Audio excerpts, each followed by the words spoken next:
दोस्तों, आज हम बात करने वाले हैं भारत की उस पर्वत श्रृंखला की जिसे देश की सबसे पुरानी पहाड़ी श्रृंखला कहा जाता है। एक ऐसी श्रृंखला जो लाखों साल पुरानी है। एक ऐसी श्रृंखला जिसने राजस्थान, हरियाणा, दिल्ली और गुजरात को रेगिस्तान बनने से अब तक रोके रखा है। लेकिन आज अचानक सोशल मीडिया, न्यूज और व्हाट्सएप यूनिवर्सिटी में एक बात तेजी से फैल रही है कि अरावली पहाड़ों को तोड़ने का आदेश आ गया है और 100 मीटर से कम ऊंचाई वाले पहाड़ अब पहाड़ नहीं माने जाएंगे। तो सवाल यह है, क्या यह सच है? क्या यह सच है? क्या वाकई सरकार या कोर्ट ने अरावली को खत्म करने की इजाजत दे दी है, या फिर सच्चाई कुछ और है जिसे समझे बिना हम गलत नतीजे निकाल रहे हैं? चलिए आज इस पूरे मुद्दे को बिना अफवाह, बिना डर और बिना किसी राजनीतिक चश्मे के सिर्फ तथ्यों और तर्क के साथ समझते हैं। सबसे पहले समझते हैं कि अरावली पहाड़ है क्या। अरावली पहाड़ कोई साधारण पहाड़ी नहीं है। ये दुनिया की सबसे पुरानी पर्वत श्रृंखलाओं में से एक है जिनकी उम्र हिमालय से भी कई गुना ज्यादा मानी जाती है। ये पहाड़ राजस्थान के रेगिस्तान को आगे बढ़ने से रोकते हैं। ये पहाड़ बारिश के पानी को जमीन में रोकते हैं। ये पहाड़ दिल्ली एनसीआर की हवा को कुछ हद तक सांस लेने लायक बनाए रखते हैं। यानी अरावली सिर्फ पत्थर नहीं है, अरावली प्राकृतिक सुरक्षा कवच है। अब आते हैं असली विवाद पर। कुछ समय पहले सुप्रीम कोर्ट के सामने एक बड़ा सवाल आया कि अरावली पहाड़ आखिर कानूनी रूप से माने किसे जाए, क्योंकि अलग अलग राज्य अलग अलग तरीके से एक पहाड़ की परिभाषा इस्तेमाल कर रहे थे। कहीं 50 मीटर ऊंचाई को पहाड़ कहा जा रहा था, कहीं 80 मीटर और कहीं सिर्फ जमीन का उभार भी पहाड़ मान लिया जाता था। इस गड़बड़ी का सीधा फायदा क्या हुआ? अवैध खनन, रियल एस्टेट और कागजों में पहाड़ को एक साधारण जमीन बताकर उसे खोखला करना। इसी वजह से सुप्रीम कोर्ट ने केंद्र सरकार से पूछा कि एक स्पष्ट और वैज्ञानिक परिभाषा बताइए ताकि तय हो सके कि किस इलाके को अरावली माना जाए और किसे नहीं।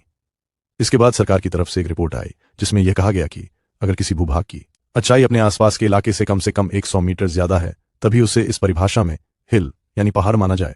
यहीं से पूरा बवाल शुरू हुआ। अब यहां बहुत जरूरी बात समझिए। सुप्रीम कोर्ट ने यह नहीं कहा कि 100 मीटर से कम पहाड़ तोड़ दो। कोर्ट ने यह भी नहीं कहा कि अरावली को खत्म कर दिया जाए। कोर्ट ने सिर्फ यह कहा कि एक वर्किंग डेफिनेशन यानी काम चलाने वाली परिभाषा अभी के लिए स्वीकार की जा रही है ताकि खनन और पर्यावरण मामलों में कानूनी भ्रम कम हो। लेकिन सोशल मीडिया ने इसे कैसे पेश किया? अब 100 मीटर से कम पहाड़ नहीं रहेगा। अरावली को तोड़ने की खुली छूट। भारत की सबसे पुरानी पहाड़ियां खत्म।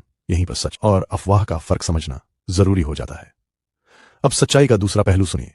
पर्यावरण विशेषज्ञों का कहना है कि अरावली की ज्यादातर पहाड़ियां 100 मीटर से कम ऊंचाई की हैं। अगर सिर्फ ऊंचाई के आधार पर ही पहाड़ तय किए गए तो बहुत बड़ा हिस्सा कानूनी सुरक्षा से बाहर चला जाएगा, यानी पहाड़ रहेगा लेकिन कानून की नजर में उसकी अहमियत कम हो जाएगी। और यहीं से चिंता पैदा होती है, क्योंकि पर्यावरण सिर्फ ऊंचाई से नहीं चलता। छोटी पहाड़ियां भी पानी रोकती हैं, जंगल बचाती हैं, हवा को साफ करती हैं और जमीन के तापमान को संतुलित रखती हैं। अगर आप सिर्फ मीटर से प्रकृति को नापने लगें तो आप उसका आत्मा खो देंगे। अब एक और बहुत जरूरी बात, अभी तक संसद ने ऐसा कोई नया कानून पास नहीं किया है जिसमें लिखा हो कि 100 मीटर से कम ऊंचाई वाला पहाड़ नहीं है। यह कोई स्थायी कानून नहीं है, यह कोई अंतिम फैसला नहीं है। सुप्रीम कोर्ट ने खुद कहा है कि जब तक पूरा वैज्ञानिक सर्वे नहीं होता तब तक नया खनन अंधाधुंध इजाजत नहीं दी जा सकती। मतलब यह कहना कि अब अरावली को तोड़ने का आदेश आ गया है पूरी तरह सही नहीं है, लेकिन यह कहना भी गलत नहीं होगा कि यह फैसला अरावली के लिए खतरे की घंटी जरूर है, क्योंकि भारत में जब किसी चीज की परिभाषा कमजोर होती है तो उसका दुरुपयोग सबसे पहले होता है। अब सवाल उठता है, आम आदमी क्या करे? सबसे पहले अफवाह से दूर रहे। दूसरा, पूरा सच जाने बिना नारेबाजी न करे।